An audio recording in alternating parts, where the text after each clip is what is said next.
Hello and welcome to the Ice Guy. This is the show that takes you into the world of the National Hockey League. Every game, every day, from a betting perspective. With pro sports handicappers, Ian Cameron, Alex B. Smith, and various guests from the world of hockey and sports betting. And now, here's your host, Ian Cameron.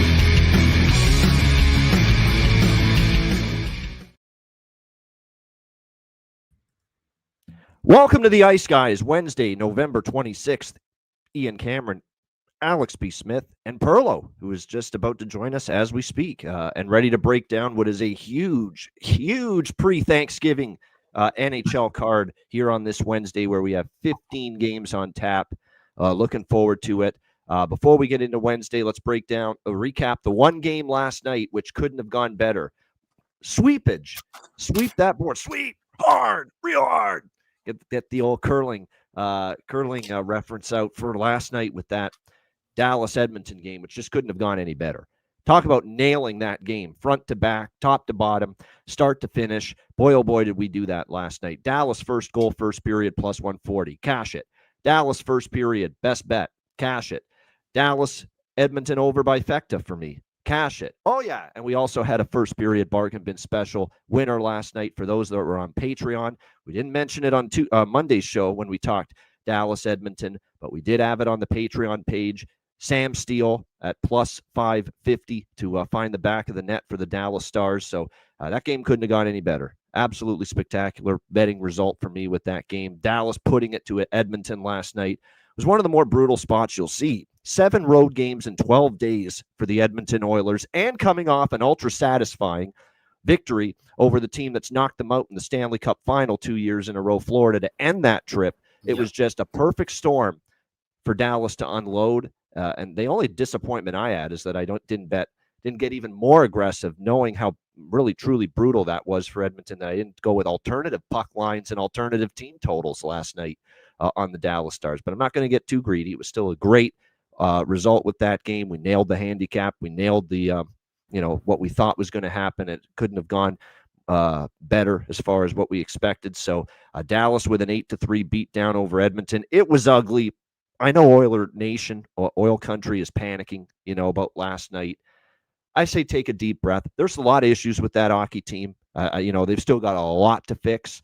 But people saying season's over after the loss last night, no. I mean, that was, you've got some work to do. You're going to have to dig yourself in to get out of this, rut that you've been in outside of the Florida win. They've struggled to win games right now. But that's about as bad a scheduling spot as you'll see. You have to give Edmonton some level of, don't get off their back for last night, because that's about as bad as it gets. And you just knew that they were going to be up against it. And boy, oh boy, they were. And plus, Dallas was coming off a loss to Calgary and already in Alberta since Saturday. So from their end of it, it couldn't have been better either. So it was nice to see it work out that way, Alex. It was just, we talked about it Monday. It played out exactly as we thought it might. Yeah, and you this is what handicapping hockey, what handicapping sports in a season's all about, the highs and lows.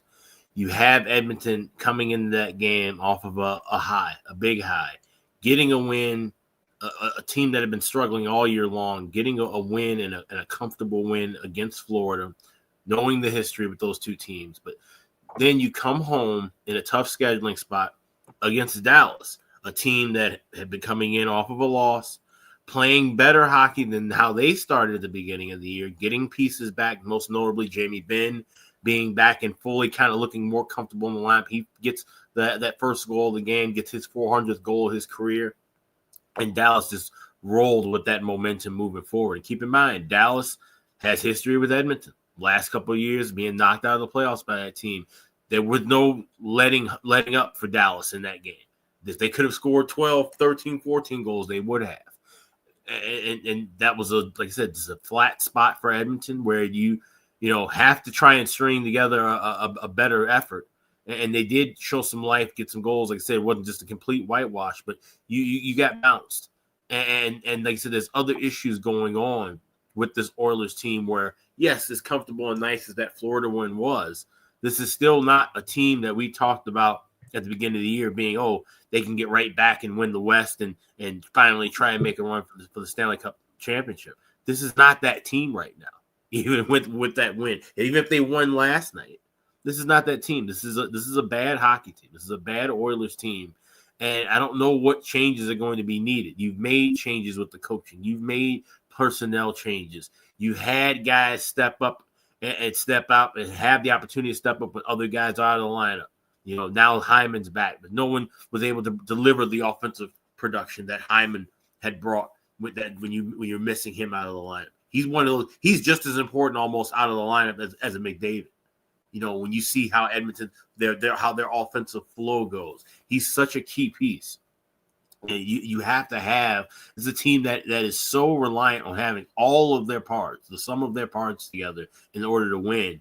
And that's got to be distressing at this point now, because even when you have it all together and you have everybody healthy and ready, you still, you know, not able to roll that momentum from Florida into a better effort here against Dallas at home. I don't know what's going to happen with this team. And at this point now, you wonder, you know, we talk about the American Thanksgiving break. Obviously, it's not the cutoff point for playoffs, but I would certainly be worried if I'm an Edmonton fan. I wouldn't say that this is the end, that we're not making the playoffs, that, you know, but that everything's falling apart.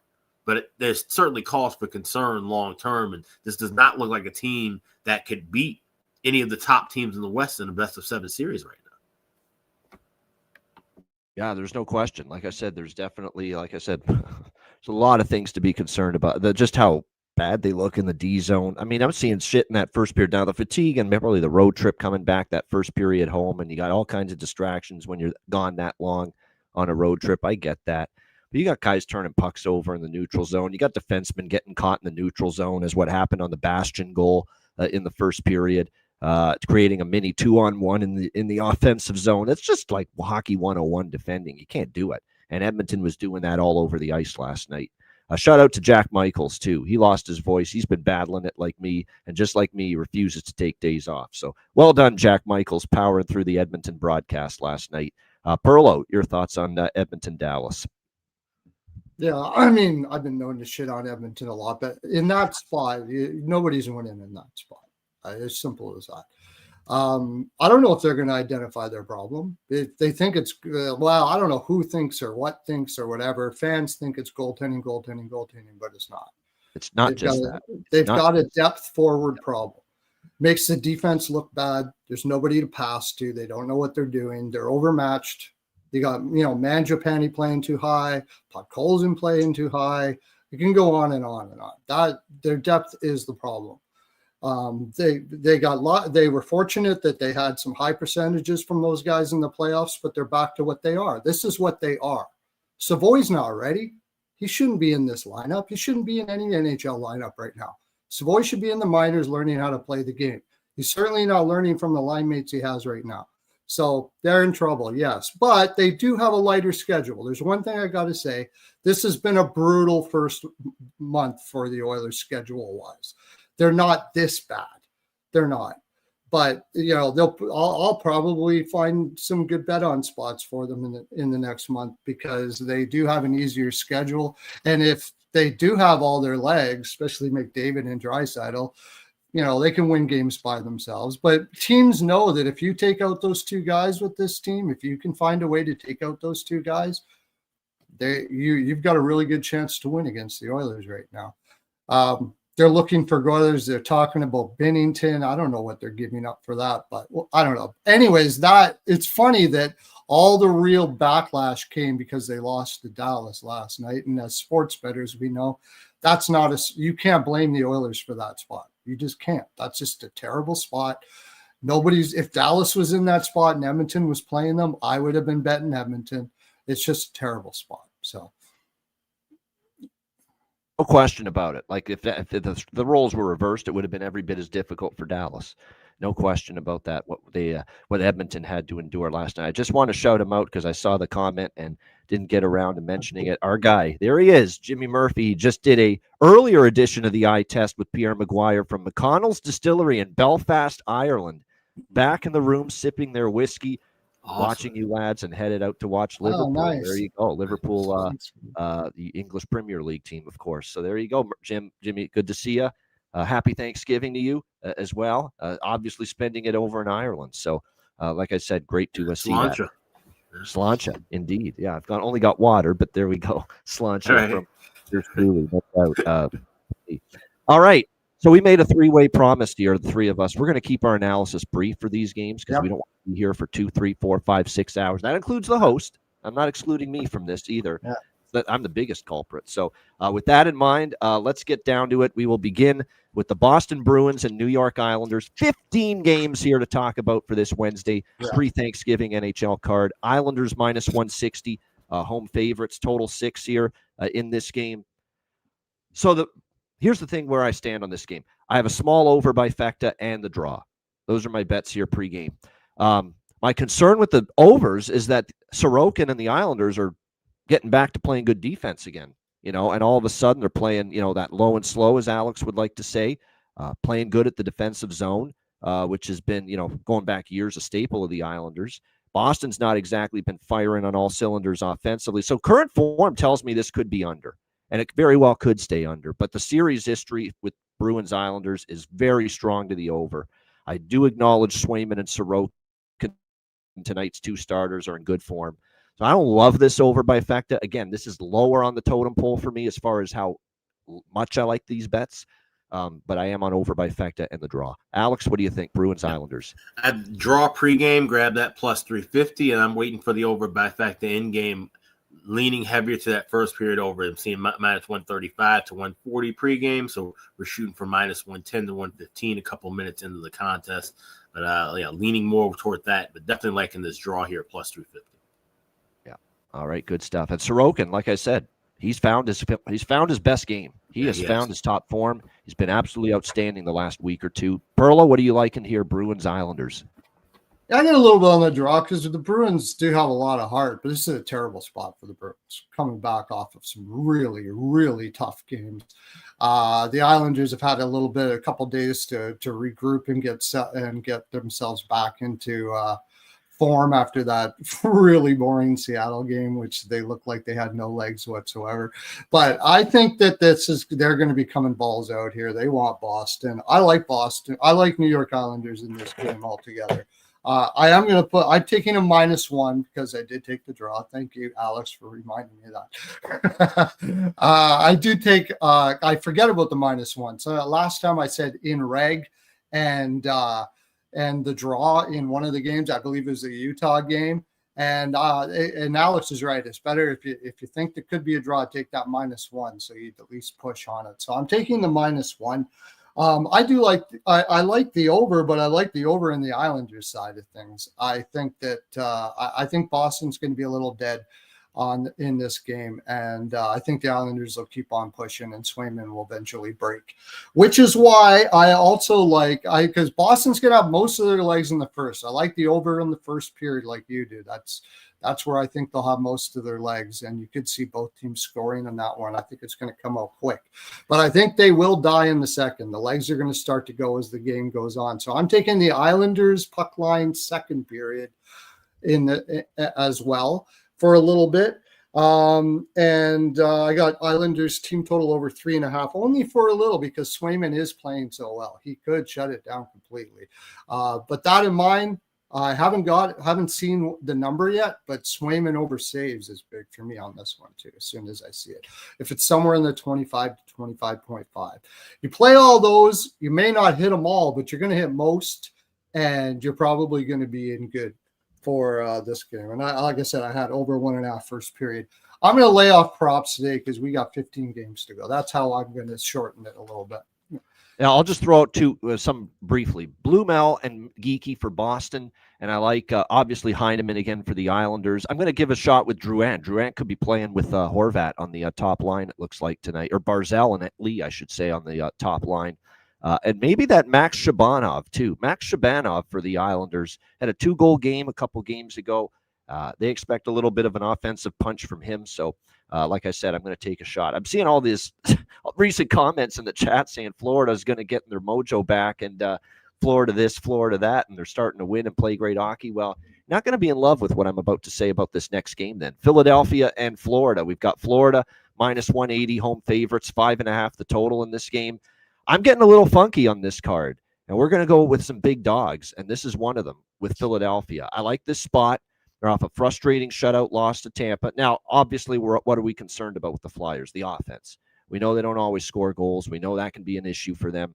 No question about that. But you're going to give me plus 160 in a spot where I expect an A effort after a shutout loss, in a spot where they've played a Florida team that they have played tough repeatedly. You look at recent meetings, the Flyers have been giving the Panthers a real tough game repeatedly going back 2-3 seasons. They already beat them earlier this year in Philadelphia. You're going to give me plus 160 with a goaltender in Dan Vladar that is 8-4-1 on the season. He's actually played very good hockey for this Flyers team, certainly better than Ersson, his battery mate in net. So, like I said, I think certainly Florida's playing great. And Florida obviously bounced back from the Edmonton loss on Saturday, thumping the hapless, pathetic, sad sack Nashville Predators. What was that, 8-3? It was on Monday night. And they're playing some good. You can see the foundation of Florida Panthers hockey is starting to return, even though they've still got, a few key guys out, more than a few. They've still got no E2 Kuhlman, Luostarinen, and Barkov, Kulikov, Kachuk, obviously. But no doubt they're playing better hockey. Bobrovsky, he's always capable of playing a great game. Florida's team is ramping it up. There's no doubt. But when you're this close to Thanksgiving, you're at home, you get a little comfy in your surroundings, and here's Philadelphia on the road, going into Thanksgiving and coming off a shutout loss on the road, playing on the road again. This is business for Philly. This is business for Rick Tockett's team. You almost have that pack mentality where you come together and you say, hey, this is a business trip right before the holiday. And like we often say, it's often good to be on the road right before Christmas or right before Thanksgiving. It often leads to some better performances. So, like I said, again, this is obviously Florida's the better team. I like the way they're playing. Could certainly win this game, no question. But there's enough to like taking a shot here for me with Philadelphia in this one, plus 160. Alex, what do you think here? Flyers, Panthers. I'm doing something a little different too. I have the draw plus 340. I will grab a piece of Flyers at plus 160, but I have Brad Marchand to get the overtime winner for Florida. This game goes to overtime, Florida's going to steal it. And I agree with everything you're saying about Philly. This is definitely a business trip style game right before the holiday. Go in, get a good effort. But I think this game goes OT, and I think Florida finds a way to get a victory. And so that's the way I'm playing this. If Philly can come out early and bum rush Florida and get the win, I'll have the dog in pocket. But if this goes past regulation, I think all the momentum rides with Florida. So I have Brad Marchand at 65-1 to get the overtime game winner and the draw along with the dog. A little different, little kind of a different three. Won't have that too often. But that's the way I feel about this. Philly needs to win this within 60 to get to the victory. Otherwise, it could be troublesome. And we look at Florida getting the overtime win. I can't believe I'm saying this, but one of the Florida props at plus 800 I'm kind of interested in is the antagonist, the shit disturber, AJ Greer. He's actually scored in like 2 of the last 5 games for the Florida Panthers. He's had chances. He's plus 800. It's not bad at that price. He started to, like I said, make an impact at the offensive end. Perlo, what do you think? Philly, Florida. I mean, the value is definitely on Philly here, and it's certainly a Philly spot. There's sort of was with Philly and Tampa too. I don't think they're very happy with the way they played in Tampa as well. So I do think they could come barreling out here. And if I'm going to take Philly at first, I'm probably going to take them first period. I think they can surprise Florida in the first period. So I do like Philly first period. However, if I think Philly can win this game, do I think it's going to be an over? And my answer would be no there. I think if they do win this game, you're looking at an under type game like 3-2, something like that. Something like that. I can't see Philly outscoring Florida if Florida decides to wake up. If it's going to be Florida, it's going to be an over. It's going to be a Philly, it's probably going to be an under. And I'm going to take that shot that Florida is now really all that coming in a little bit soft here on Philly, and that Philly will take it. So I'll take a money line as well for a little bit. But what I really like is I think it's going to be tight to begin with. I think Florida will hold Philly off for the first 5. Philly will probably score late in the first, I think, something like that. So I'm going to take no goals first 5, and I'm going to take the under 6.5. Either way, I think this is going to be tight. If Philly's playing as hard as they can here, what they do is they get hard on the stick and they make it very difficult. And Vladar, a lot of people are talking about this, has been playing excellent. So my favorite bet in this is a prop, and that's Vladar over 24.5 saves.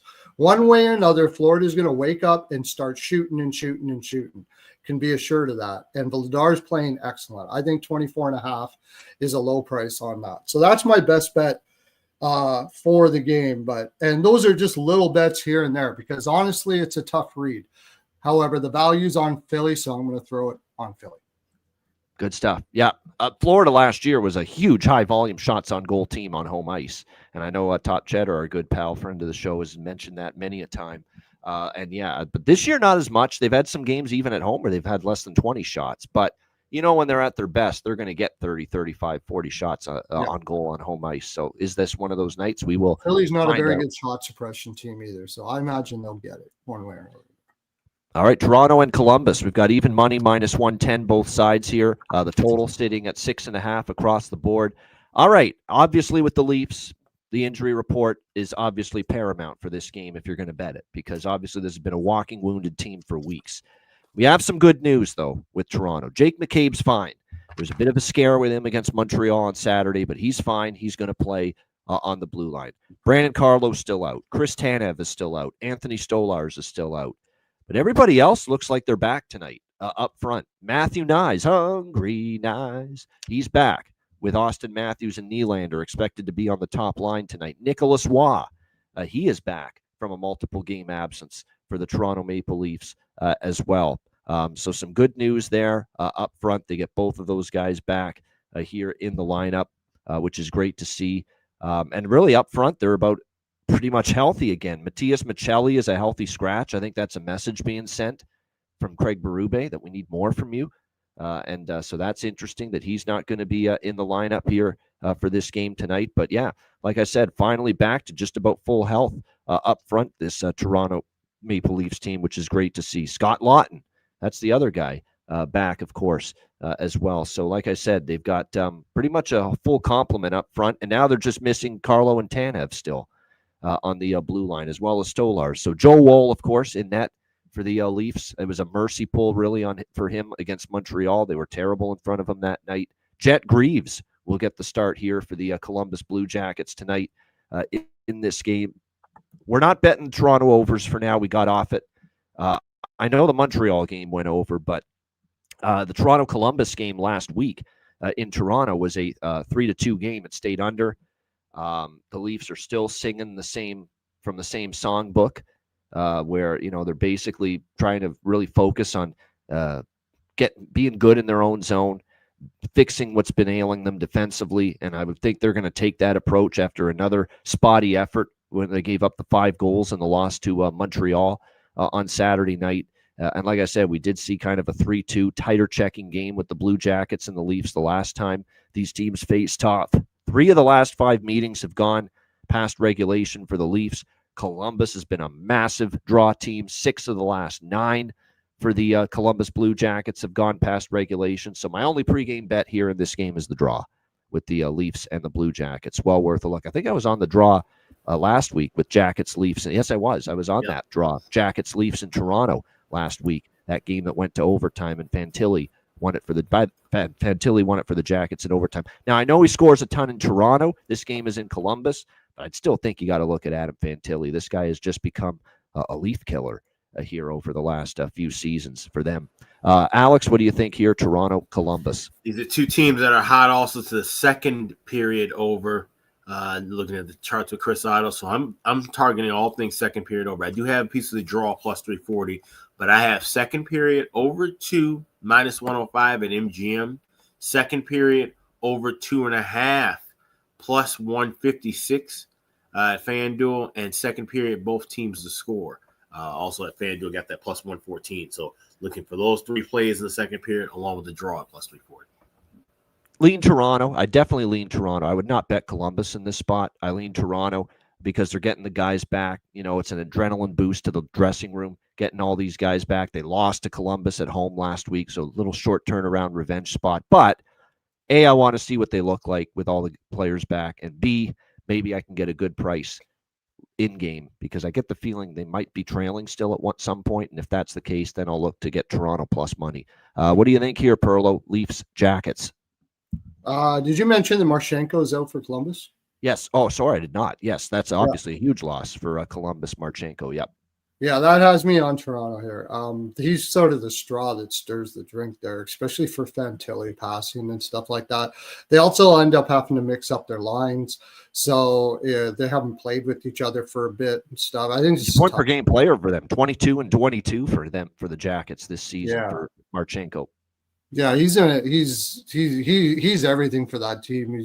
If they make the playoffs, I really think he should be considered for MVP. But I do like Toronto here. Now, everybody out there, I think my record with Toronto is probably about minus 15 units. So take that with a grain of salt. But I think with everybody coming back in here, the only thing about everybody coming back is quite often what will happen is the other players will go like, whew, and they'll sort of like forget that they're supposed to play as well. Not like they were playing great to begin with. But I think Matthews and Nyes in that line can do some damage here. I would parlay those guys together. I am going to take Wood for a goal. He's up on the top line. He's been scoring. Larson for an assist has been excellent. And what did I have? I had one more here. Oh, another. It's to me, it's a great goalie saves day. I like Greaves over 24 and a half saves there too. He should be getting a lot of rubber with Toronto having that boost, getting their new players and stuff like that. So I think they're going to shoot a lot. And even if they do win this game, I think it's going to be like 30 to 31 shots. I don't think they're going to score 5 on Greaves. So I really like that one probably more than anything in this game. And I have the draw. I also had the draw. I didn't think I mentioned it in the Philly-Florida game too. I could definitely see that being a draw. Yeah, draw. Definitely like this draw. I mean, how can you not? They went to overtime just a few days ago. 6 of 9 for Columbus, 3 of the last 5 for Toronto. All have gone past regulation. So definitely interested there as far as the draw that is concerned. Let me see as far as what's Matthew Nyes. Yeah, plus 230 in his return. Why not? Why not? We'll sprinkle on that just a little bit. And I did have it in my notes that second period over Alex. So, yeah, I'm on that too. For sure.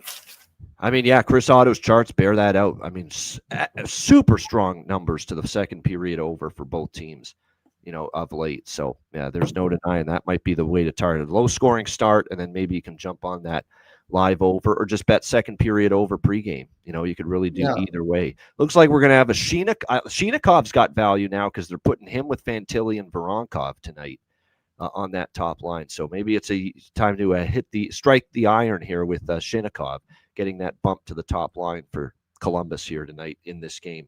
All right, Rangers and Hurricanes. We've got Carolina minus 190, home favorites. Total here, 5.5, shaded to the over. This is Carolina back home from I guess you could say kind of a disappointing end of the road, more than kind of. You lose to Buffalo like that to end the road trip. Not what you want to see, obviously, if you're the Hurricanes. And before that, they obviously had the shootout loss to Minnesota. They did beat Winnipeg 4-3, but 2-2 road trip, still not bad, but ends with a sour taste in their mouth for losing 4-1 to Buffalo at the end of it. So now they return home. 2 days off though, so this isn't that bad of a first game home off a road trip spot. It was only a 4-game trip. When you look at the travel, Boston, they go over to the central time zone for 2 games against Minnesota and Winnipeg. Then you go back to the east for Buffalo. So it's not a arduous trip. It's not Edmonton 7 games in 12 days. Let's just put it that way. Not even close comparing the two. So I think Carolina will be relatively fine here, play a pretty good game. I don't like betting against Carolina off a loss.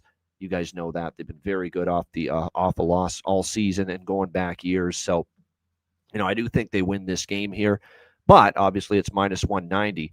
You're looking at the goaltending matchup here. Igor Shesterkin for the Rangers, Freddie Anderson for the Hurricanes. Hurricanes still without Kochetkov, so it looks like it's going to be Freddie Anderson getting some more starts as a result. And, of course, they got Brandon Bussey still up with the team as well as far as goaltending is concerned. There's good news for the Rangers. Vincent Trocheck will play. He returned from injury last game, and boy, do they need him because he's that important. And JT Miller, who did not play last game, is traveling with the team on this trip to Raleigh after not playing the last 2 games, and he is a game-time decision. With a guy like JT Miller who wears his heart on his sleeve, if he's a game-time decision, I'm willing to think he's playing. That's kind of the way I see it. So I'd be surprised if JT Miller's not in the lineup here for the New York Rangers tonight. One thing that I noted here with the Rangers and Hurricanes too is, especially with the series history, we know Carolina's dominated it, 5 straight wins. And of late, that is. Now, it was the Rangers at one point, but Carolina's kind of turned the tide. But these games that have been played here in Raleigh between them, 7-3 Carolina, 4-3 Carolina, 5-3 Rangers, 4-3 Carolina. So we've seen the games here be a little bit more wide open, a few more goals scored. And keep in mind, there's a Carolina team that, while the blue line has been injured most of the year and they've got most of their guys back, they're still missing their premier shutdown defenseman in Jacob Slavin, who still remains out. So I think this is an over by Fecta spot. Over 1.5 first period, over 6 or over 5.5 full game, I should say, in this game. It's an even stronger angle, the over by Fecta, when Carolina's at home off a home loss. This is at home off a road loss. But still, I think when you see Carolina off a loss playing at home, you still see them. I've seen this play out so many times over the years. Carolina is so good at getting out to the 2-0 lead first period at home when they're off a loss. It's crazy. It's like they just bang. They're right on the board right away, and then they get another one quickly. So that's why this has been a good betting angle over the years. At home off a loss for the Hurricanes, the over by Fecta, first period over, full game over. The games in Raleigh, Rangers, Hurricanes have trended over. I like Carolina team total over 3.5 in this game, because if you also look at the recent meetings in Carolina, Carolina scored 4 in a majority of them of late. So I like them over their team total as well. That's a better way to bet Carolina as opposed to obviously the absurdly high money line price. You can get Carolina a nice cheap plus 100, plus 104 actually at FanDuel with their team total. Carolina over 3.5. So I do like that. So there you go. Canes team total over by Fecta. That's what we're looking at here in this game. Alex, what do you think? Rangers, Hurricanes. So I already bet the over 5.5. It's down to minus 122 at FanDuel. Shop around and grab that, because like I said, there's some 6s and some 5.5s at a higher juice. So grab that pregame, and I'm going to wait for that first period over. I'm going to get plus money. I'm seeing a minus 126 up to 130 pregame. I'm waiting for that to drop to even money or better, jumping into that. But I like goals here, so just sticking with the over by Fecta. And there we go. Energized talking about it. Yeah, here we go. Keandre Miller finally. Getting a chance. I am on that as well. New York Rangers. 750. Yeah. Finally getting to play his old team, the New York Rangers, finally healthy and in the lineup now, getting to play the Rangers. Yeah, I don't mind the Ranger team total over either. I could see them getting to 3 goals as well. And Jonathan noting that Freddie's given up 3 goals or more in all but 1 of his 6 home starts. So there you go. At home, he's given up 3 goals a lot. So, yeah, that's not a bad option. This could be one of those games to play both team totals over. And chance they both hit. What do you think here, Jonathan? Rangers, Hurricanes? The Rangers team total over, I understand because of Anderson, but this is Carolina team that plays for their players. That's what makes them so great. And they're going to be playing for Mills here. They're going to be playing. I don't think the Rangers are going to see much time in the defensive zone in this game. This is going to be a straight out Carolina style possession, offensive possession. I could see 40 to 19 shots for Carolina tonight. Absolutely. Like that. So that's why, again, back to the saves props again. I'm going to Shesterkin over saves because he's going to see a ton of rubber today. Miller over shots is a big one for me today. And I got same thing as you, Hurricanes puck line first period. I got them to score over 1.5 goals in the first period as well. I got that 5.5. I wish I would have got a minus 122. I didn't see it. I got a minus 130. That's a great price. So I love that. I love everything in this Hurricanes team total over. I think Hurricanes are just going to smash the Rangers here today. That's my lean on everything. Take them every period if you want. I don't care. I think the Rangers are in a tough spot here. They're going to be Carolina's going to be angry, and they own the Rangers. They love beating the Rangers. It's like their favorite thing to do.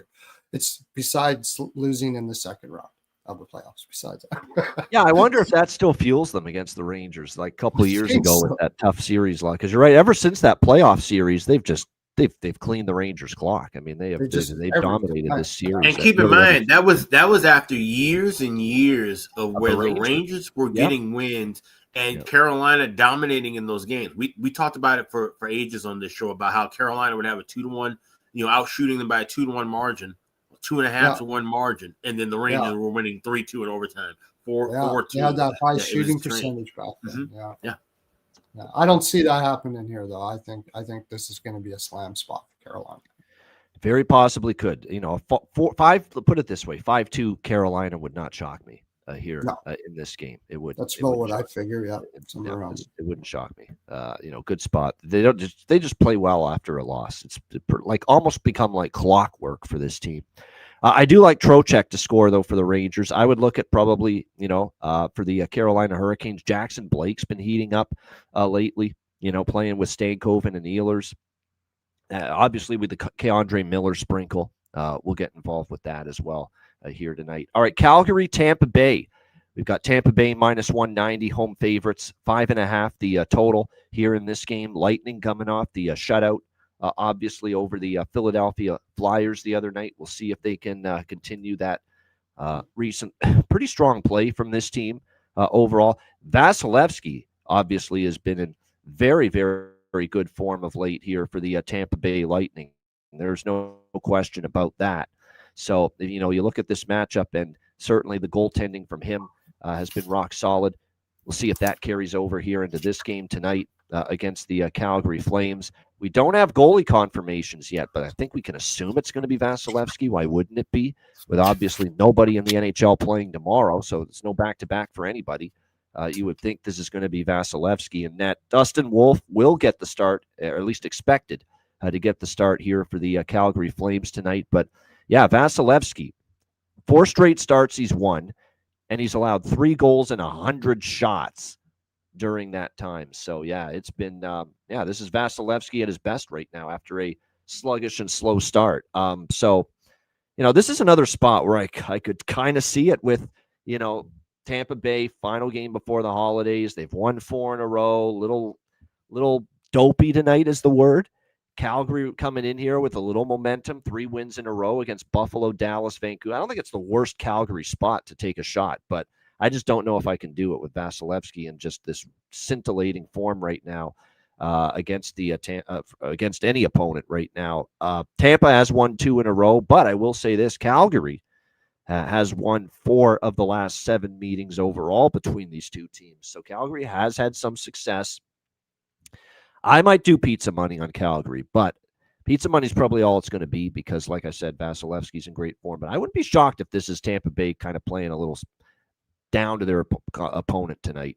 I could clearly see that possibly happening here in this one. It's their only game versus the West team over a 13-game span. It's a spot right around the holidays. I look for home teams to often kind of, not have their A game. Calgary's got a little momentum that they're riding. They haven't had much this year. They're finally riding some, and they've played some solid hockey these last 3 games. So I don't think it's the worst thing in the world to take a shot with the Flames. I might, but I'll keep it small. Alex, what do you think? Flames, Lightning. I just like the draw here, plus 350. I think this could be kind of a crazy game. To be one that maybe tune into and grab some live plays as well. But the only thing pregame is draw plus 350. All right, the draw for Alex. Perlo, Flames, Lightning. I'm the same with you. I also said that I'm going to be looking more towards the Flames as the schedule goes. The only thing is that this really isn't where the soft part of the schedule is coming for the Flames. It's just a spot where Tampa Bay could have a letdown. Kind of thought that against Philly. One thing that they seem to be doing is protecting their goaltender really well. Tampa Bay, obviously, and Vasilevsky's playing fantastic. So if the Flames do win, I don't think they're going to win with a lot of goals. I think it's going to be very tight. So I did take the draw, and I did take no goals in the first 5 minutes and under 6.5. That's my favorite play here. You can get that at -110 at FanDuel. Whoever's going to win this game, I don't see it going to 7 goals. Maybe the Flames have been scoring a little more lately, but now you're going against Vasilevsky. I mean, scoring against Vancouver, who was it in a bad spot, or wasn't in a bad spot? They came back from the road trip. Dallas. Scoring against Dallas was a little flaky in a look-ahead spot because they had Edmonton. That's a little different than going against a Tampa Bay team that's been shutting everybody down right now. So, no goals in the first period, under 6.5, and I won't worry about the side. I'll put a little bit on the Flames, a little bit on the draw, and leave it at that. Yeah, a little bit on Nick Paul, of course. Nick Paul, yeah, I got Paul there written down here. And Coronado's really rolling for Calgary. If I were to look at someone for Calgary right now, it would be the sniper, the one legit sniper I think they have, Matt Coronado, who's certainly been finding the back of the net. Maybe lately. Coleman against his old team. That's a good one. That's a good one. Yeah. That's actually a pretty good one. And Coleman scored the last game too against Dallas, another of his old teams. So there you go. Yeah. He's an old teams. He scores against his former teams. Actually, he was never with Dallas. He was never with Dallas. It's just he's from Texas. That's why I keep thinking from Texas. From Dallas. From the Dallas area. Yeah, from that area. No, but yeah, this one makes sense too. Yeah, maybe look at Blake Coleman. All right, St. Louis and New Jersey. New Jersey -140. Home favorites, 5.5 the total. I like the draw here. East versus West. Blues are playing close games. Blues aren't winning a whole lot, but they're playing close games, for the most part. Their Ranger game was close, 1-goal game again the other night. You look at before that, 1-goal game against the Islanders. They've gone past regulation 4 of their last 8 games. Talked about all the close games New Jersey's played. They had a 5 straight draw stretch for a bit. Last 4 haven't, but 2 of those were decided by 1 goal. St. Louis is off yet another loss, just 3-7 their last 10 games, 1-5 in their last 6 games, but they continue to play their best period of hockey in the opening period. They've been absolutely phenomenal in the first period, and now it's becoming a bit of a thing. There was supposed to be only a 1-game bet, St. Louis first goal of first period and St. Louis first period money line. My intention was only to take it against the Islanders because the Islanders were coming home off a very long, successful road trip. But I bet it against the Rangers as well. It cashed. They got the first goal, first period, and first period money line. And I believe now it's 7-1-1 for the first period for St. Louis in their last 9 games. I'm running it back for the 3rd straight St. Louis Blues game. In addition to the draw, I'm also on St. Louis first goal of first period at a plus price, and also St. Louis first period money line here in this game. And I think I might dabble in the over 5.5 too, simply because we know it's going to be Markstrom. Now, Markstrom was phenomenal in the 3rd period, but overall still for the bet against Detroit the other night, but still for the better part of the last few starts he's had, he's still been fighting the puck, hasn't been great. I could see the Blues being able to find the back of the net, but obviously with this Blues defense, which has had their issues all season, you could maybe see New Jersey scoring a bit too. So at the 5.5 number, we'll grab a little bit of the over. The only thing I don't love about the over is the series history trending under. That does bother me a bit, but I am on the over, smaller bet. Draw. The best bets for me in this game are the ones I like the most are the Blues looks. First goal, first period, and first period money line St. Louis. Can't trust them for the full game, though. Not with what we've seen. They're first period magnets right now, first period magnets, and then they fall off. What do you think here, Alex? St. Louis, New Jersey. Yeah, I grabbed draw. I grabbed first period over -115. I'm not waiting for a live, but you can add, obviously wait or add on a little bit extra once that crosses into plus money territory. I got both teams to score in the first period. They're at plus 180, but I will grab a little piece of that Blues first goal, first period right there with you at plus 140 as well. Definitely liking the early looks more than anything else because it didn't get to that over 5.5 looking at the under history, but I think we have goals here early and definitely leaning with that draw. So draw plus 340, Blues to score first goal, first period, along with first period over, and both teams to score in the first. All right, Perlo, Blues Devils. Yeah, Jersey's never been, hasn't been a good first period for a long time. But this does feel like the spot where they might be able to get their energy going in the first period. I don't know. I'm going to just, for the fun of it, this is kind of just for fun, I'm going to go back to what we hit against the Rangers, and I'm going to take the Blues 1-0 in the first, exact score, all of those sort of things like that. Just a fun little bet. Actually, I'm going to, because it's plus 500, I agree with, I kind of agree that New Jersey might score back in the first period here. So I'm going to take a little on 1-0 and a little on 1-1 exact score. So I'll go both. You're still plus money if you hit. But one thing I really like here is one thing New Jersey is absolutely just as good as they are at scoring in the first period. They are just as bad at doing anything in the second period. It just so happens New Jersey is extremely good at second period. So I got New Jersey money line. All right, sorry, did I take money line? No, I took money line at minus 140. It's not a bad price for a second period team. I've got that. And I also took the minus 0.5 at plus 145. And I took the minus 1 at plus 340 on at BetMGM. So I put a little bit on all three. That's my favorite bets in here. Besides Meyer over shots or Hischier over shots, I should say, at plus 122. That's a premium today, boys and girls. So St. Louis is allowing a lot of shots, and Hischier's shooting a lot. So I got that one. I got a whole bunch of other props. I might not put them on Twitter today either, because I got Thanksgiving and all that stuff like that. So you'll have to run back and watch the show, or you can watch my show from last night where I talked about it a little bit. That's actually a good idea, because you should, if it's the holidays, I'm doing a show on the holidays. And if I'm going to do a show on the holidays, I damn sure better have people watching. So there you go. That's kind of like exactly. Come back and watch it there. Right. No doubt.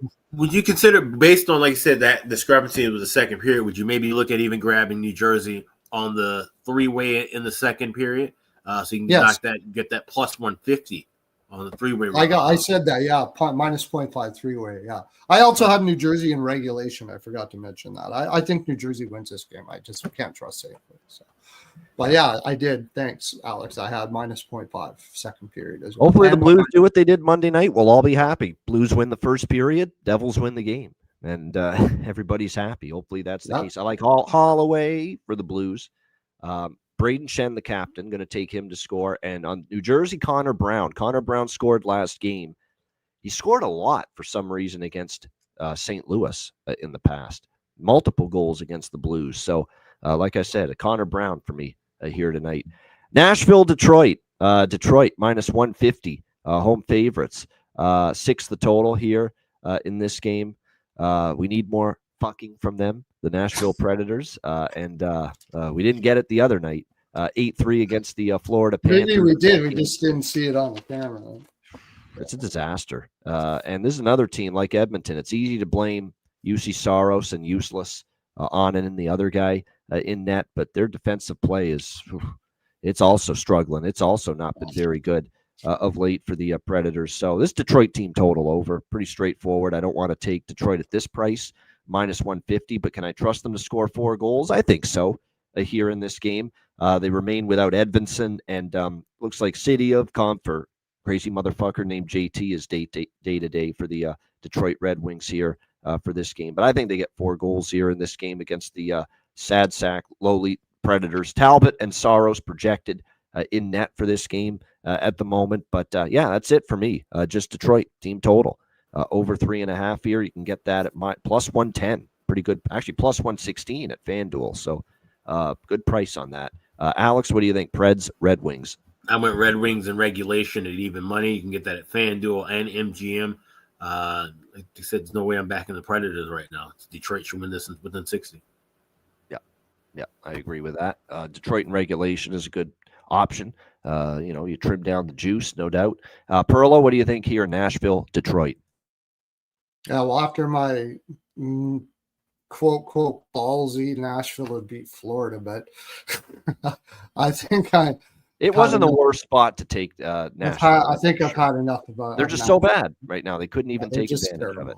Yep. They're terrible. I got Detroit over 3 at minus 148, and then I got the 3.5 as well. I'm going to go up to 4 as well. Why not? I could see them scoring 5 on 5 here. They need to get it back going again. I didn't know Comfort was out. I wonder who's going to take that center spot. Might be good for a goal prop. I got in Reg too. Reg minus 110. I thought that was a cheap price, and I took the over for the game. However, I thought Gibson was going to be in with Talbot in. I'm not so it's not so heavy. I'm leaning more now that Talbot's in. I'll take Nashville team total under if I can get a good price for it. I think. And you might as well take Detroit on the puck line if you're going to play both of those. So I'll put a little bit on the puck line too.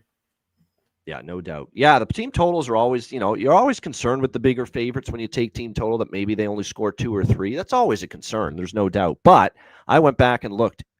When Detroit's won at home, the last 3 times Detroit has won on home ice, they've scored at least 4 goals each time. So yeah, that gives me faith they can get there, especially against this Nashville team. So, yeah, I do like the team total here for the Red Wings in this one. All right, Buffalo, Pittsburgh. Pittsburgh minus 120, home favorites, 6.5 the total here in this game.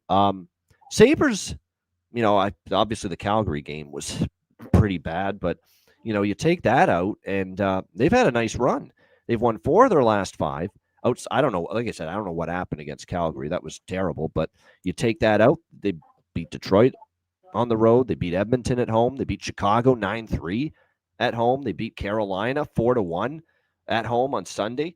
So let's give the Buffalo Sabres. I want to back them too energized. I lean Buffalo. I would only take Buffalo here. But I got to see it on the road from them. This is a 1-7 road team on the season, the Buffalo Sabres. So it's kind of like a prove it.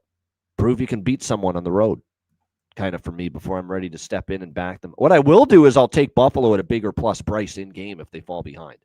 If Pittsburgh's up 1-0, I will take Buffalo at some kind of bigger plus price. I just don't want it pregame because I do worry Pittsburgh does get the first goal. You have a Penguins team that's coming into this game, I think, looking for a better performance after having a bit of a slump here the last 2 games offensively, losing back-to-back home games to Minnesota and Seattle. So I could see Pittsburgh getting the first goal, and then maybe I'll jump on Buffalo in-game at a better price. But for me here, I'm going to dabble in the over 6, minus 120.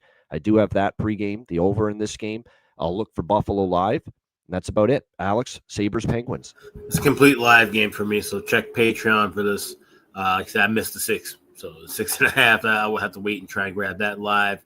Like I said, look for Buffalo. Looks live as well. All right, good stuff. Burlow, what do you think here? Buffalo, Pittsburgh.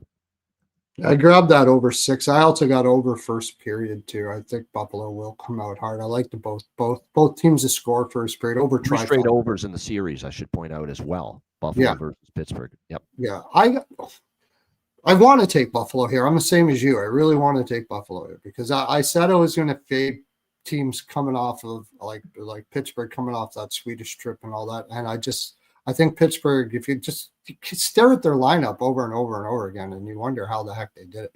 I think what they were doing was they knew after that trip things were going to get tough. So they just out energy teams all the way up until that trip. And I think it's sagging now. I think they're getting tired. You got old. By the way, I should point out too, Perlo, this is UPL versus Tristan Jarry. Yes, that's right. Jarry's first game. Give me team total over for the Who knows what we're going to get? This ain't Dominic Hasek and Tom Barrasso. We can probably get a 3 on the Sabres. I think they can get 3 against a rusty Jarry. Yep. So I'll take the team total over 3. I imagine that's a decent price at this. Maybe it's not. I'll have to look at it. But if it's a decent price, I'll take the team total over 3. But the over is the biggest bet here. Over first period, both teams to score, and over 6 is my main plays on this game. I'll bring up props when they're props that you normally wouldn't see. Timmins has been going way over his block shots, and you can get over 1.5 block shots at minus 115. I think that's an excellent play here. Pittsburgh does shoot a lot, no matter what they're doing. They shoot a lot. So, what did I have? Tuck anytime goal. That's probably a normal one. And Quinn over 2.5 shots. He's been shooting finally. I don't know what they finally got him to do because that's the only thing he's got a great shot too. He should use it. Yeah, he does. He does have that guy. I like his goal prop. Speaking of that, come on within. You'll not see nothing like the mighty Jack. He's been playing the most confident I've seen him play in a very long time. So, and he's shooting lots. So, like at least 3. So, give him. I think it's plus 150 or something like that for him for over 2.5 shots. So, I'm going to give that a shot. Yeah, Quinn the Eskimo. In this case, Jack Quinn. Yeah, plus 3. Plus 320. Yeah, I like that prop. He scored in back-to-back games, got a little momentum going. I Yeah. like it. There we go. Good stuff. All right, Winnipeg, Washington. Washington minus 150, home favorites, 6.5 the total. So Winnipeg, we've talked about this with the Jets a little bit. Now, they did get shut out by Minnesota in their last game, and the game did stay under, but the unbeatable, impenetrable object that is Jesper Wallstedt right now was a big part of that. I still think without Connor Hellebuck, this team's going to be pushing to score more and maybe give up a few more, obviously, with the Eric Comrie, Thomas Milic combination. So certainly I agree with this total getting pushed up 6 to 6.5, and Washington started to get their offense going. So I agree with that. I do like over in this game 6. I got 6.5. I lean that way still. I still like it, but I like Winnipeg in this spot. I like Winnipeg in this spot at plus 130. They beat Washington twice last year in the swept the season series against the Capitals, one in Winnipeg and one in Washington. Comrie and net. Get this team on the road after two, home losses in a row against Minnesota and Carolina. They lost to Carolina Friday. They lost to Minnesota after that on Sunday. Get on the road, foxhole spot, close to the Thanksgiving holiday, business trip, 2 losses in a row, bounce back, play a good road game here tonight, give yourself a chance, and let's not forget, they catch a break here because Charlie Lindgren is going to start in net for the Washington Capitals, who's not been as good as Logan Thompson this year, and his record's not great, 3-4. He's got a losing record in his 7 starts this year, Charlie Lindgren. So I like taking a shot here with Winnipeg in this spot. Get on the road, come together after 2 home losses, and I think they'll play a real tidy, strong road game tonight against a Capitals team that's kind of feeling themselves now. They've had a nice little week, pretty much. They blasted Columbus 5-1 the other night. I definitely think Winnipeg's live to get back on track here tonight. Like them in this spot. I like the price. They beat Washington twice last year as well. So, I like them here. Plus 130 over the total as well. At 6.5, I still endorse it. What do you think here, Alex? Oh, and the draw as well. This is dog and draw for me. Alex, what do you think? Winnipeg, Washington. That's the only thing I could come across was the draw, and I actually grabbed a plus 360 early this morning. They dropped down to 350, but I still like that. Still reasonable play. Comrie, like I said, never played against the Capitals before. And Lindgren, decent numbers against Winnipeg. This could be one where he goes back and forth. I would definitely lean more toward the overs, one where I maybe look and try and grab a better price with a 6 and a better number and price, I should say, with the 6 in game. But other than that, pregame for me is just with the draw. All right, good stuff indeed. And yes, Neil Pionk out for the Jets is a big loss. Even though I like them here, I still do like them. But you're right, they will miss Neil Pionk again. One of these really become a really good defenseman in this league the last year or two, especially some of these playoff performances. So he will be missed. But I think that does help the over for sure. His absence for the Jets on the back end. What do you think here? And by the way, it was 5-4 Winnipeg, that game in Washington last year between these two teams. So I'm hoping for something like that. And it was in overtime. So I'm hoping for that again. That would be beautiful. We'd hit the draw. We'd hit the over. We'd hit Winnipeg. And that's what we're hoping to do. Perlo, what do you think? Jets, Capitals. That's just a price play. So it's a good Winnipeg spot. I don't really like Washington in regulation with Winnipeg coming off of a poor home stand. That is rare with Winnipeg. So I think they're going to be pissed here. So I like Winnipeg first period too. I think they're going to come out hard in the first period. A little bit on the over first period. I got a 6 at minus 120. Jonathan Taves had a great quote too. I want to point out about this game. He said, "We got to start playing harder for Eric Comrie. He deserves that." That's what he said after the Minnesota game. So I like that quote coming into this game. Yeah. And with Pionk out, I mean, Washington has been scoring. It seems like a for sure play here to take the Jets.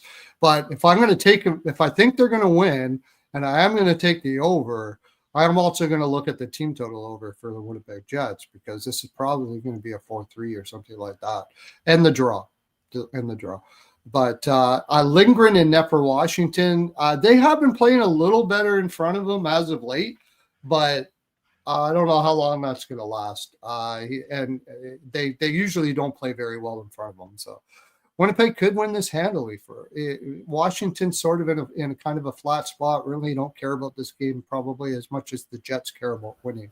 So yeah, like the Jets, like the over, like first period. 6-5 sticks out in my head for some reason in the final. That could be the 6-5 in final. overtime. I just not sure who wins it, but I don't know why that score just rings out to me.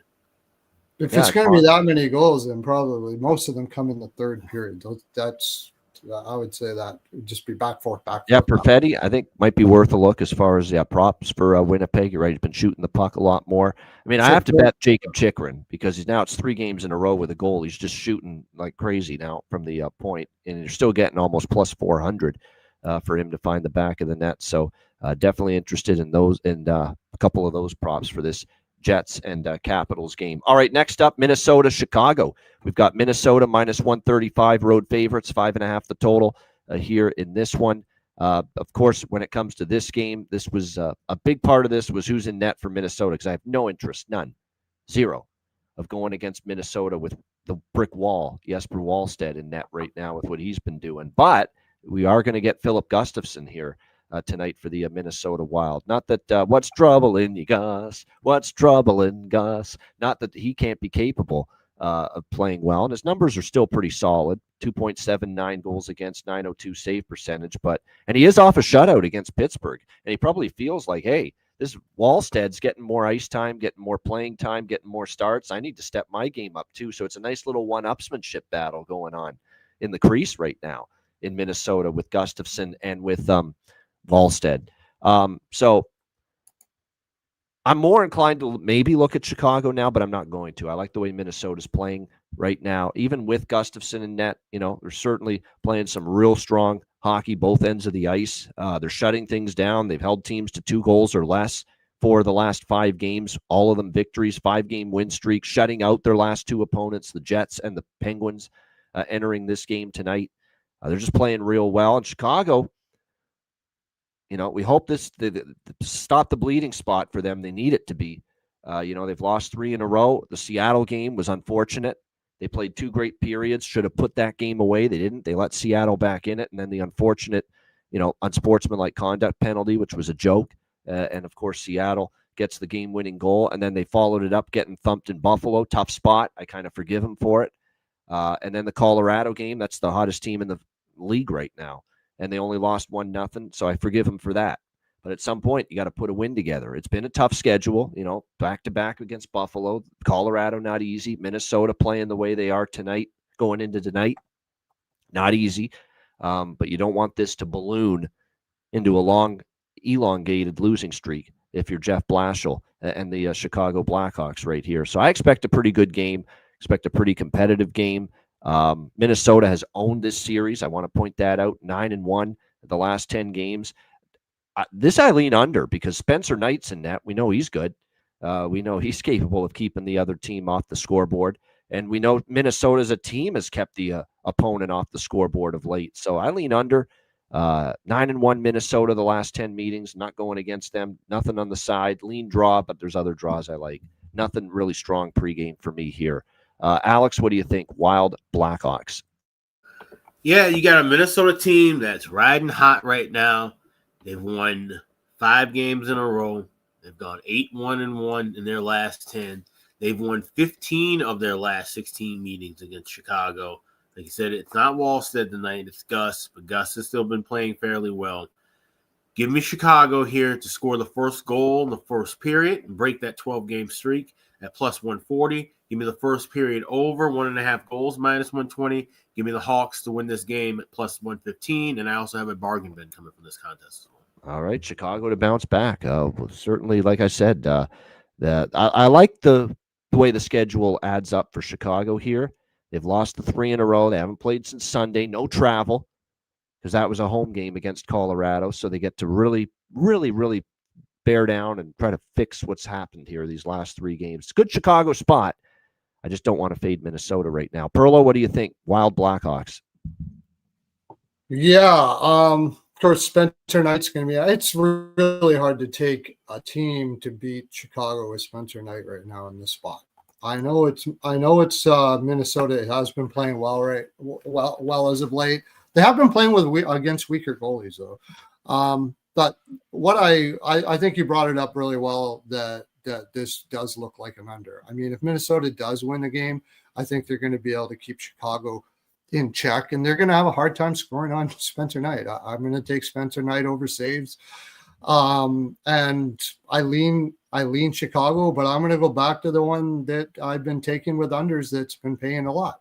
No goals in the first 5, under 6.5. Whoever wins this, I don't see 7 goals. I don't see it. So that'll be my main bet here. But if I were to take anything here, I would probably take a look at Chicago. But I get what you're saying about Minnesota. Maybe even a draw. Draw wouldn't be bad. It's not normally I would take in a game like this, but Minnesota's been playing super tight, and they probably will be able to find a way to pot one. And they're going to play tight against Chicago. I almost for sure they're going to play tight against Chicago. I don't think they're going to run and gun with them. Not with Spencer Knight in net. They're looking to win this like 2-0, something like that. So yeah, I'll take the I agree.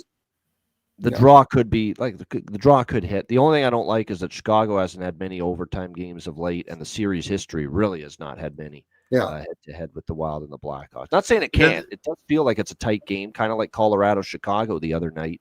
But like I said, there's just can't bet every draw on the board. This isn't the same Chicago team better than this. History. Yeah. Right, and it's interesting. It's funny because we usually have the chat talking about fishy and trappy lines. But yet you look at Minnesota with the history that they have against Chicago, they're only laying 130 to 135 here in this spot. Like I said, the books recognize that this is a completely different Chicago team. And they're also recognizing that this is a Wild team that, yes, as good as they've looked in November, we can't forget what happened in October. This team can go up and down. They've been a roller coaster kind of team. We've seen seasons like that before with them. So. Like I just think Bruins, Islanders, Leafs, Jackets, Jets, Capitals, those 3 games off the top of my head, they're just stronger draws for me than this game. Not saying they can't hit in this game, the draw, but I just like the draw. Chicago wins is probably Wild outshoot them, and Chicago still wins. I think that's probably what's going to happen. I do like Danila Yurov one more time. One more time, we're going to celebrate a goal prop. Don't stop a dancing. Yeah, Danila Yurov for Minnesota after getting his first the other night. So we'll ride the wave there with that. Ryan Green, too, for me, Chicago. It kind of feels like a night for maybe him to get going. San Jose, Colorado. Look at this price. Colorado, the unstoppable force right now. Minus 400 against the San Jose Sharks. Total 6. You know what's funny? Is that Colorado's still laying at home around the same price they've laid several years in a row against San Jose when playing them at home. When San Jose this year is clearly a team on the rise, team improving, this young group. So, but I get it. You know, they can't price Colorado high enough right now with this epic run, you know, that the Avalanche have been on. And it's epic. I mean, 16-1-5 overall in the season. 1 regulation loss in 22 games. That is unbelievable for Colorado. What they've been doing, 9 straight wins entering this game tonight. That being said, in San Jose was one of the 6 teams this year to beat Colorado, and they beat them 3-2 in overtime on November 1st in San Jose. So San Jose played this team very well. We'll see how they fare here tonight. They're off a 3-1 win in Boston, entering this game against Colorado. And one thing I want to make note here with the Colorado and San Jose series, I'm just going back, looking at it last year. San Jose in the game they only played in Colorado once last year, but in that game, they scored in the first period of that 7-3. It was a bad loss, 7-3, but they did score in the first period. Jonathan's already hit on it with us that this is that angle that has not shown up much this year. Minus 400 favorite, where we look at the underdog to score a goal in the first period, the big dog, you know, to maybe shock the big favorite early. And why has this angle been so good over the years? Well, when you think about it, when you're a minus 400 and you're playing a weaker team, when you're a favorite of that price range, you take it light on the opponent, especially early in the game. And that's when oftentimes the big underdog can score and get on the board. So I definitely like San Jose to score first period. I like the thought process here of that. San Jose has been, a team that's been able to get opening period goals throughout the course of the year. You're getting them here at a plus. As far as first period, minus 105, about as cheap as that at some books for San Jose to score a goal in the first period here in this game tonight. So I do like that. San Jose goal in the first period. I don't know if I trust San Jose to win the game.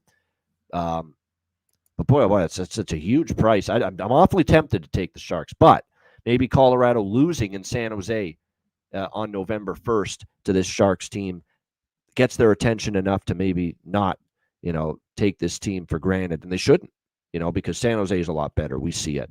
They've still got a ways to go. There's still elements of their game that have to get better.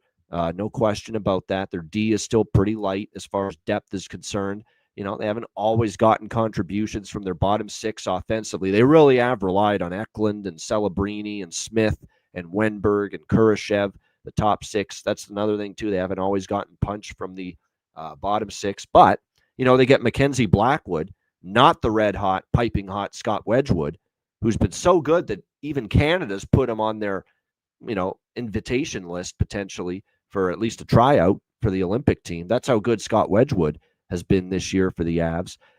Blackwood, great in his last start, but, we need to see more. He hasn't played a lot this year. And, of course, Askarov, you can't ask for more than him, from him than what we've seen. He's been absolutely outstanding here.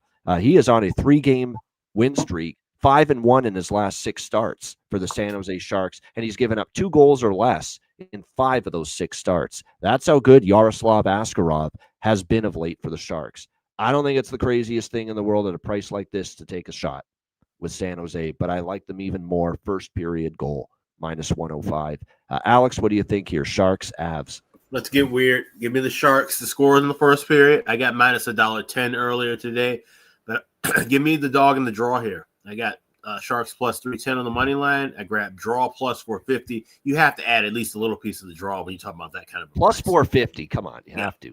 They went to overtime in San Jose. They did. Yeah. Yep. And then I also grabbed a goal in the first 5 minutes of the game at plus 154, and that can come from either side. If it's going to be a Colorado Avalanche, pun intended, then we can see them score early. I wouldn't be shocked to see San Jose jump out and score early in the period. But like I said, so those are smaller plays with the draw and the goal in the first 5 minutes. The larger looks are Sharks first period goal and Sharks money line plus 310. Yeah, like I said, this is a great watch because I can't wait to see Askarov against this vaunted team. It's a great matchup here. Perlo, what do you think? San Jose, Colorado. In their own barn. I mean, my first thought on this is Colorado likes to play around and stuff in games like this. They know that the season's a marathon, and same as what they did in Nashville, what they did in Chicago. Remember, this was Askarov Blackwood in San Jose, that November 1st meeting, and Askarov won. Keep that in mind. And Askarov won. Yeah, I think Colorado wants to win this game. You can't do anything with Colorado. You can't take a minus 1.5 or anything like that. So I do agree with the Sharks scoring a goal in the first period, though. They're definitely gonna come out hard. And I think Colorado wakes up.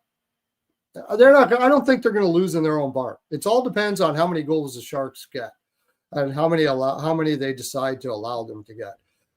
So I'm going to take Sharks to get a goal in the first period, and both teams to score in the first period. And I might just leave it alone in this game.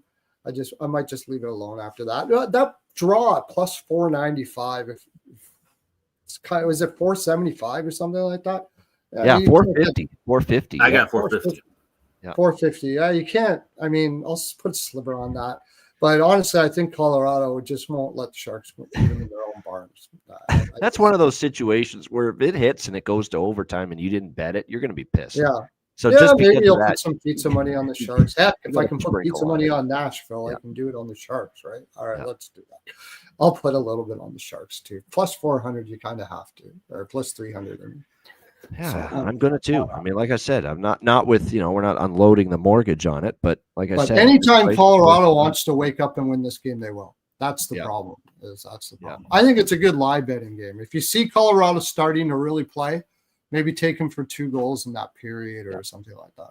Yeah. But it's Askarov. That's And easy. again, those are going to be tiny bets to everyone. If any shark money line and draw bets going to be very small. The one that I like the most is them to score in the first. I like Colin Graff. I like Colin Graff for a goal prop for San Jose. Yeah. He scored last game. He's on the second line. I think that's definitely worth a look here tonight for the Sharks in this game. For the Colorado side, I'm going to go back to the well with a guy that's been on the second line lately. Values there. He scored a couple of times. Ross Colton for the Colorado Avalanche up on that second line for them. All right, Montreal, Utah. Utah minus 140 home favorite, 6 the total in this game. Utah obviously at home has played their best hockey here at the Delta Center. Montreal snapped their really rough skid losing streak against the banged up, injury-riddled Toronto Maple Leafs 5-2 in their last game. I don't know if that's a sure sign that they're back on track, though. We'll see how they fare here on the road in Utah. Utah still 7-2-1 at home. They've won 2 straight on this homestand, the Rangers and Golden Knights beating them back-to-back. And finally, the offense is rolling again for Utah. 8 goals in the last 2 games combined. So my only bet here is, come on, you guys know what I'm doing. One of the best team over streaks going. Montreal 11-1 to the over in their last 12 games. Over 6, Montreal, Utah. Alex, what do you think? Montreal, Utah. Draw pregame, and I'll be looking for the over. Try to grab a 5.5 in game. But this, I think, should be a fun one. This is one of those other games where I feel like could be back and forth, and it, may need overtime, even a shootout to figure out who's going to win it. But this feels like this could be a fun pace. It could be a good late contest. Yeah, no doubt. And plus the series history, too. 2 of the last 3 meetings have gone to got hit the over, I should say. Last year in Utah, it was 5-3, that final score. So I like the goals here over. Again, 11 of 12 Montreal games have gone over the total. We've been on a bunch of them, as you guys know, if you've watched this show all season. Perlo, what do you think? Canadians, Mammoth. If this isn't over, I'll be so disappointed because I'm going to watch this game. I mean, you got 2 young teams. Montreal finally got off the schneid. I don't like going against teams that break long losing streaks. So, and Utah is such a good team at home right now. It's hard to take that. So give me over. Both teams to score first period. I might even put both teams to score second period. I just think this is going to be a high-paced game. Ain't nobody playing defense in this game. No freaking way. Dobish has been here nor there, shaky. I mean, Vejmelka hasn't been absolutely fantastic this year. Throw it out, pawn hockey, go. This is over for sure. Team total over for both teams, maybe. I'm throwing it all on that. Yeah. Dobish has been better than. Yeah. Yeah, Dobish has been better than Montembeault, but that's not saying. Oh, absolutely, been awful. But Dobish has also not been as good as I think he was for parts of last year. No. Yeah, I also don't. You got a better read on him this year. You got a smart coach there in Utah. He's going to have them well coached on what to do with Dobish. So the only thing that has me a little bit concerned is that Utah is the number 1 team in the NHL for shot suppression.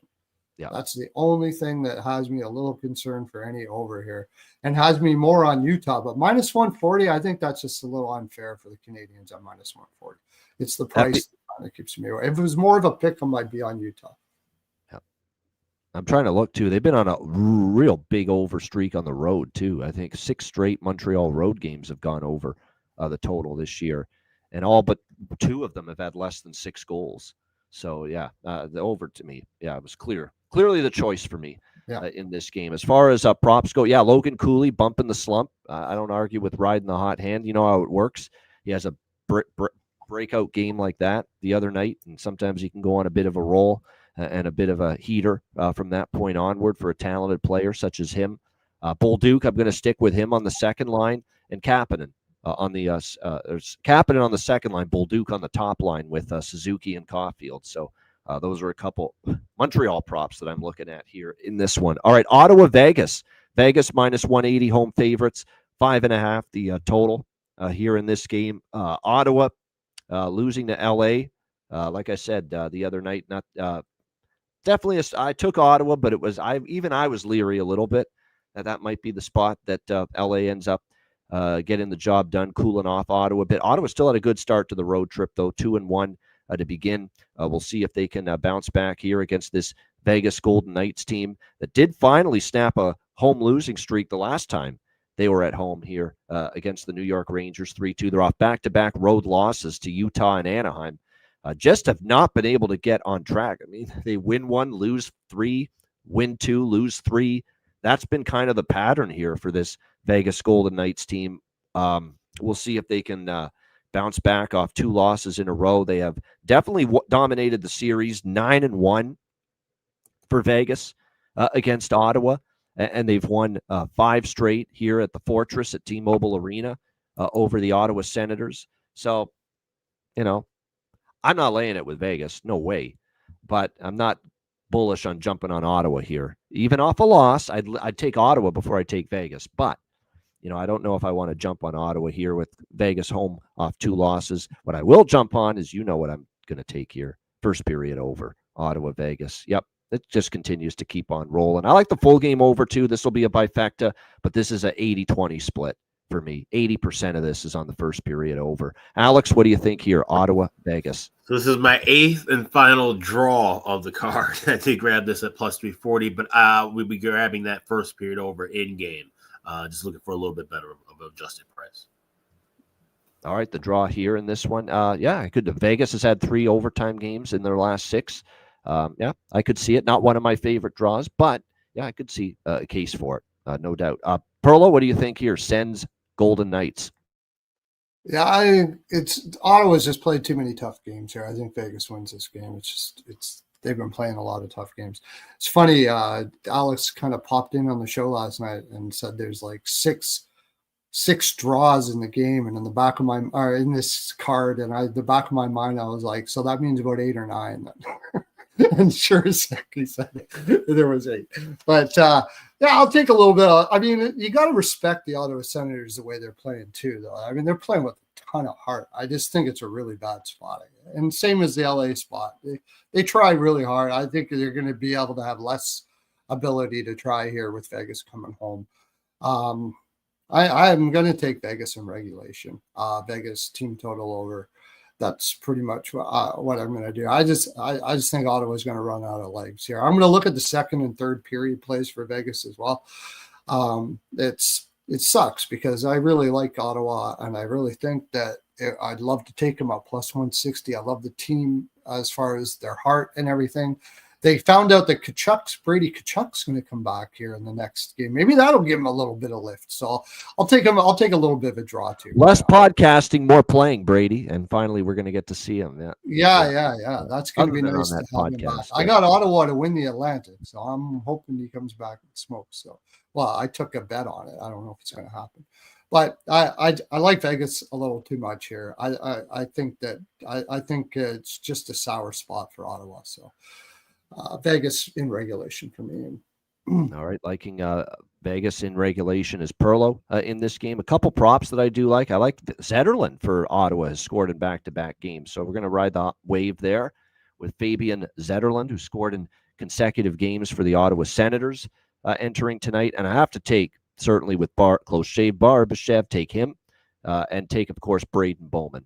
With Eichel and Barbashev on that top line. You're still there's a couple books that still have him out there at plus 300. Hard to believe with what he's done, Braden Bowman, but you can still get plus 300 at Betway Sportsbook, for example. So like I said, great price, and he continues to chip in goals in 3 of the last 4 games, obviously, for the Vegas Golden Knights. He's fit in here very nicely, and that's true what Hal's saying about the penalty kill for Ottawa. Has had their problems, has had their struggles all season long. And when you look at Vegas, the Ottawa penalty kills 69%, Vegas power play 23.3%. That definitely could be advantage Vegas there.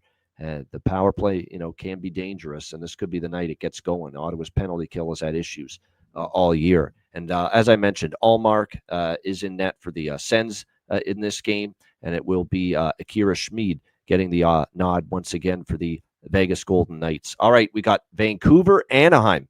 Anaheim minus 160 home favorites, 6.5 the total in this game. I mean, there's no case for me for backing the Anaheim or for backing the Vancouver Canucks right now. There's just, that was a spot for them to win against Calgary. Calgary's on a back-to-back, and you lose 5-2. You're defensively miserable again. Mistakes, odd man rushes. You give up a short-handed goal. How do you allow that? When you're trying to get back into the game. It's an absolute mess defensively for the Vancouver Canucks. And now you're without Thatcher Demko, and you're without Kevin Lankinen, who's out for personal matters. and they have decided that they are not going to go with Yuri. I thought it was for sure going to be Yuri Patera, but it is indeed going to be Nikita Tolopolo here for the Vancouver Canucks. It was going to get the call up tonight and get the start. 1-4 with a .901 save percentage in Abbotsford is not exactly confidence building when you look at those numbers for him down in the American Hockey League. So again, we're going to have to see it before we believe it here with Nikita Tolopolo here for the Vancouver Canucks getting the start here. That being said, Lukas Dostal, a scratch tonight for the Anaheim Ducks. So Peter Mrazek will be in net for them for this game tonight. And obviously, we've talked about this, another team that's just been an over machine. 12-1 in the last 13 games for overs in Vancouver Canucks games. This is going to be over trifecta for me because I'm going first period over, both teams to score in the first period because Vancouver's been good scoring in the first period. There's multiple games where they've gotten on the board early. The problem is they've conceded goals very early in games as well. So, yeah, over trifecta here. First period over, both teams to score first period.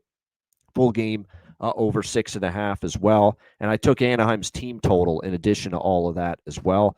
Anaheim team total over 3.5. Minus 120. It's actually still at Bet Rivers a really good price considering how horrific the defensive play has been for Vancouver and the fact that Anaheim should and has easily in most games on home ice been able to score 4 goals this year. So I like that Anaheim team total over as well. Alex, what do you think? Vancouver, Anaheim. Now, yeah, looking at the numbers of Nikita Tolopilo, they've been decent in Abbotsford, the last couple of years and getting full work, but this season's been a little bit rough. Yeah, like I said, with Vancouver's defense, the way it's been right now, this could be an ugly night for him. Give me Anaheim team total over 3.5. Like I said, I got minus 125 with that. I can also grab an over 4 flat at plus $1.10 at Bet MGM. The first period total, that's too high. I'm seeing minus 176 at FanDuel. So you could try and wait a little bit, but I don't even think you're going to even get enough time waiting in game to grab a decent enough price. Just attack all things Anaheim. Team total over 3.5, team total over 4. All right. What do you think here, Perlo, Vancouver, Anaheim? Anaheim in regulation, minus 1.5. Anaheim, everything. Just anything you can think Anaheim, just do Anaheim. This Vancouver team just found out like they have this awesome management that comes up and says shit at like the best times ever. They're talking already about trading off some of their veteran players and stuff like that. Like you at least let them have some sort of a feeling that they can do something. No, this team is a disaster right now. And Anaheim, I think, is just it's a well-coached team. I like the team. I don't think they're going to show any, the pity to Vancouver here. That goaltender, the goaltender they're putting in, I hit the numbers down there in Abbotsford. I mean, that team's horrible right now. They're all up in Vancouver. So those aren't really all that horrible. But I went to the pronunciation guide. It's Nikita Tolopilo. That's how you say it. Tolopilo. So it's just Anaheim everything in this game. That's take Lacombe for over 1.5 shots and a goal. He's been shooting like a son of a gun. He's due. Seneke, there's a whole bunch of guys. It's just parlay that whole top line, everything. Now watch to say this, Vancouver will come and win the freaking game, but I just can't see it happening. Yeah, maybe they're bolstered by the young kid getting a start and they play, if they dig in defensively, it'll be the first time they've done it in a long time. Let's put it that way. I don't think they just have the guys. I don't even think Adam Foote knows they don't have the forwards that can play defensively, so he just tries to win over games. So over is definitely the play. Yeah, 12 of 13 is now the run for Vancouver with these overs. It's been pretty good, pretty fun cashing in on them, and we'll look to see more of the same here tonight in this game. A couple of props for me on the Anaheim side of the equation. Gauthier, Seneca. Yeah, Beckett, Seneca. We'll take a shot there as well. All right, last game. We've made it to the end. Pretty good, 90 minutes, and now we've hit our last game of the night. Dallas and Seattle. We've got Dallas minus 130 road favorites, 5.5 the total here in this game. Tough back-to-back spot for Dallas, but it's not like they were put through the meat grinder last night against the Edmonton Oilers. That was a pretty easy, we can pace ourselves kind of 8-3 victory last night over the Edmonton Oilers. And when you look at it, I looked at the box score. of that game last night. It was a great game. Jamie Benn, congrats to him, his 400th goal. Rope Hintz. Nate Bastian had a great game. He was all over the ice. My bargain bin special cashed in. Sammy Steele, even one of my favorites, called up from the not called up, but made the team after a couple of years in the American League, putting on the Ritz. Justin Ritskovian scored a goal last night for the Dallas Stars. But I made sure I looked at the box score and the time on ice last night for this Dallas team. Heiskanen only had 23 minutes, not bad. It was not like a 25 to 30-minute night for him on the back end. Esa Lindell ended up having, 23 minutes, not bad. All things considered, none of the forwards, for the most part, played more than 18 minutes. So all things considered, they didn't run their players into the ice, Gulletson did last night. So that's a good sign. They're probably fresher than you would think for this back-to-back here tonight against Seattle. That being said, off the big high of the win against Edmonton, the team they've got playoff history with, could mean this is a bit of a tricky game for them. They have had no problem with Seattle. I will say that. They've won 8 straight against Seattle, 9-1 for the Stars against the Kraken in the last 10 head-to-head meetings. However, Seattle's been off since a 1-0 shootout loss to the New York Islanders on Sunday to end their road trip back home after a 4-game trip. So you could say that the spots cancel themselves out, right?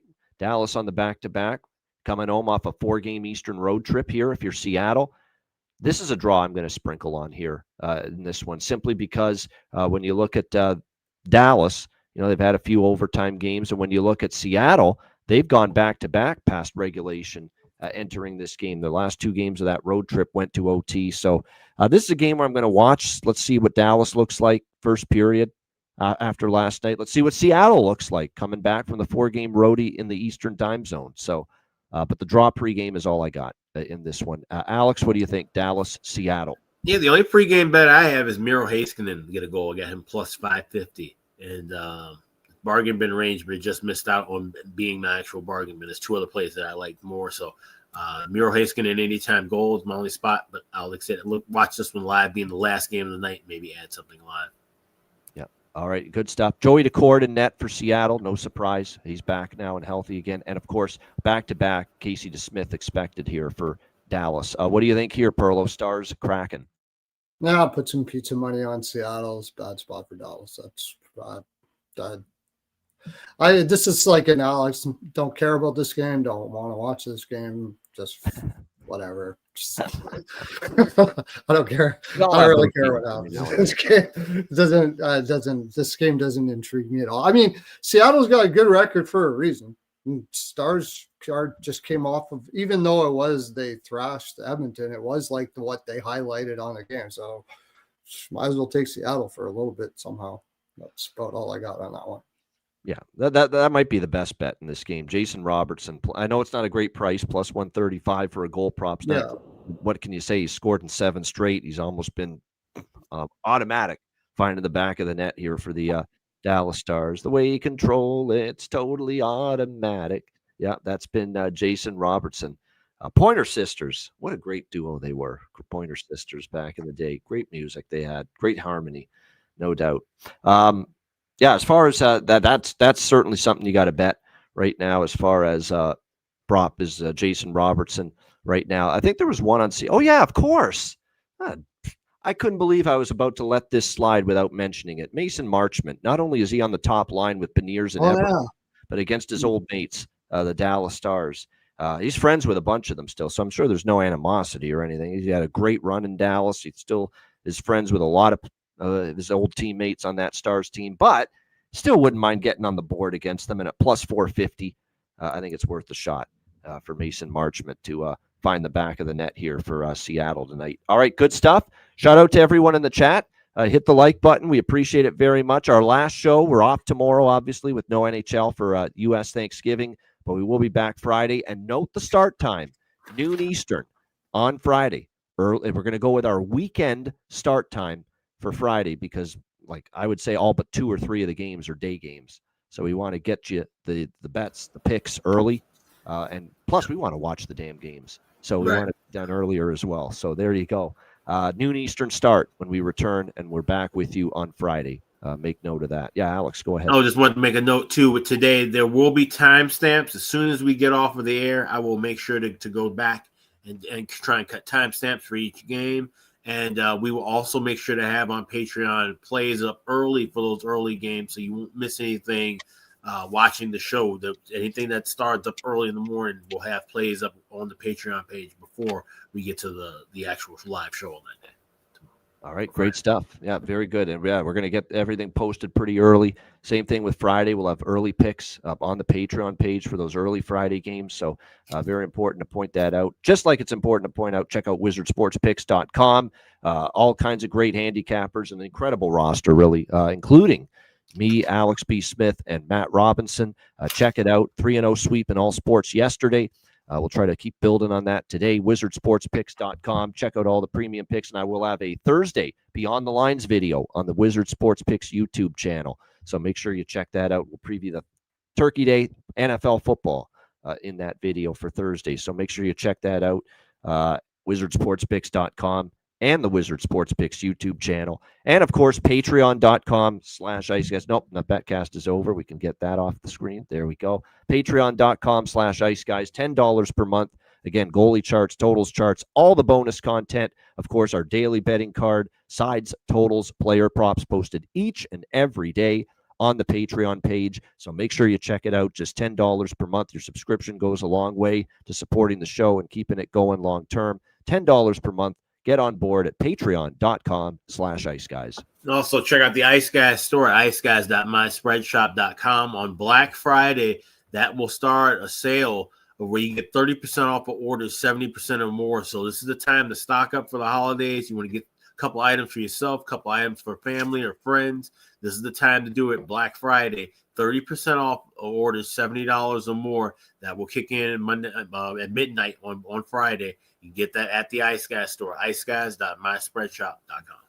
All right, bargain bin special of the night and best bets coming up right after we hear from our great Ice Guys sponsors.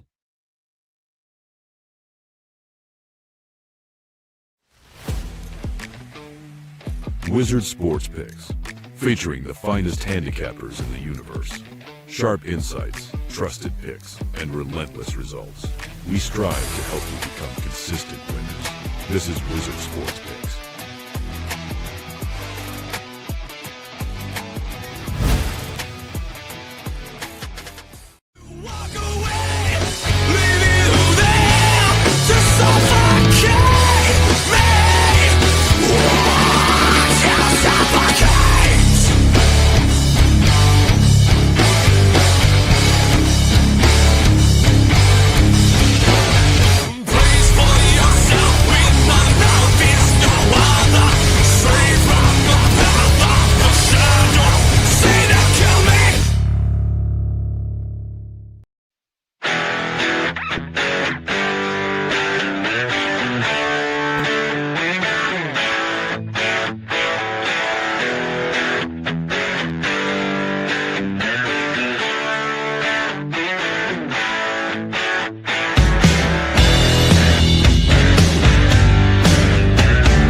Kings and queens shop.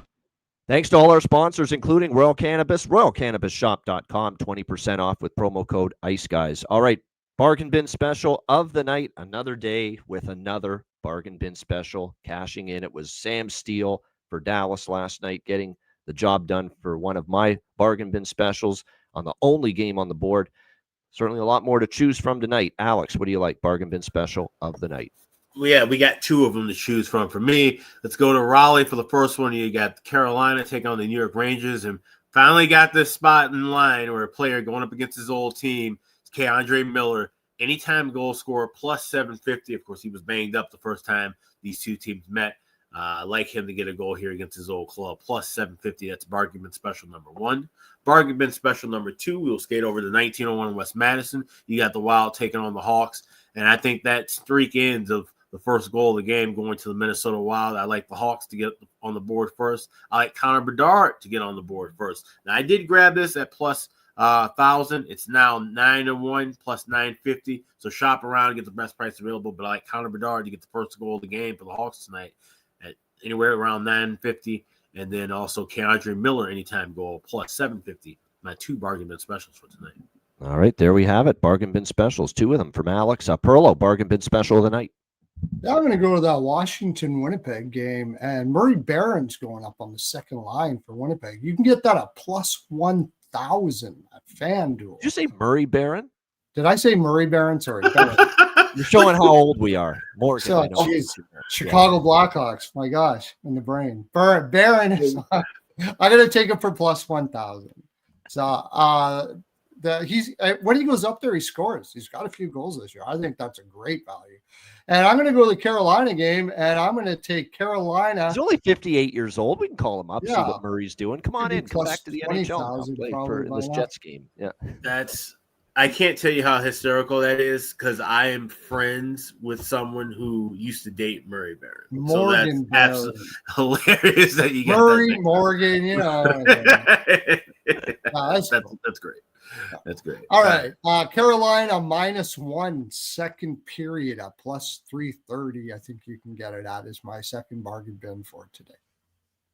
There you go. All right. So Morgan, not Murray Barron. For Morgan, not Murray. there we go. And no relation, by the way, in case anyone was wondering, between Morgan and Murray Barron either. But yeah, that's good. That happens that's all right. It shows you that we've watched hockey for a long time. Yeah. It's good. That we're not just Johnny come lately NHL hockey fans and bettors. We've been watching it for a really long time. So that's why it's good to have little moments like that. All right, bargain bin special of the night. I'm going to go to the last 2 games. Braden Bowman is bargain bin material at plus 300. It's that simple. He's been that good for Vegas, and the fact he's plus 300 right on the button to score tonight for Vegas, we're taking him. Braden Bowman, Vegas plus 300, and the other one's the last game with the last player I talked about, Mason Marchment for the Seattle Kraken plus 450 against his old team, the Dallas Stars. So there you go. Braden Bowman, Vegas plus 300, Mason Marchment, Seattle plus 450 for my bargain bin specials of the night for this huge Wednesday night slate. All right, best bets. We both cashed best bets yesterday, Alex and I, both on Dallas. Just he went full game, I went first period. The result was the same. Alex, what do you like here for best bet? Let's go with that Anaheim Vancouver game. And you got Tolopilo in net for Vancouver. I think Anaheim's going to have a feast with him. So give me that team total over 3.5 minus 125. That's the best bet for tonight. All right, good stuff there. All right, Burlow, best bet. That was mine too, but I'll go Anaheim in regulation, and I'll take that Detroit in regulation. Those would be my 2 for today. All right, let's go with 2 best bets. Why not? We're not here tomorrow. I sometimes do this when we don't have a show the next day. Let's go with 2 best bets, 1 total, 1 side. The total is going to be Montreal, Utah, over 6, minus 120. 11-1 run for overs in Montreal games. We'll see if we can keep riding that here tonight. And the other one that I'm going to go with is Jets. Woo, woo, woo. Oh, Jets. nice. Winnipeg Jets plus 130. I like this spot. I like this price. They go on the road after a couple of home losses. They played Winnipeg real well last year, won both meetings head-to-head against the Washington Capitals. Taves talking about we got to play a little better, a little harder, and help out Eric Comrie a little bit more. Who's going to get the start in net for the Jets here tonight. I think it's a good price. I like the spot. Washington against a Western Conference team, winning a few in a row, a little dopey, a little flat maybe right before Thanksgiving. So Winnipeg plus 130 against Washington, and Montreal, Utah over 6 for my 2 best bets here for this Wednesday slate. All right, great stuff, great shows. Before we wrap it up, happy Thanksgiving to everyone south of the border. Have a great holiday. Enjoy it tomorrow with family and friends. And make sure you're back here with us Friday at the special start time for our return post-Thanksgiving here on the Ice Guys. A reminder, the Ice Guys is live 7 days a week. Monday delayed start, but Tuesday to Friday, 2 p.m. Eastern, Saturday, Sunday, noon Eastern. The Friday show, remember, is noon Eastern. If you can't watch the show live, download the Ice Guys podcast in audio form on all major podcast platforms. For Alex B. Smith and Perlo, I'm Ian Cameron. Have a great Wednesday night. Happy Thanksgiving, and enjoy the games and good luck. Happy Thanksgiving to everyone in the United States, and we will see you again Friday noon Eastern, for another edition of the Ice Guys.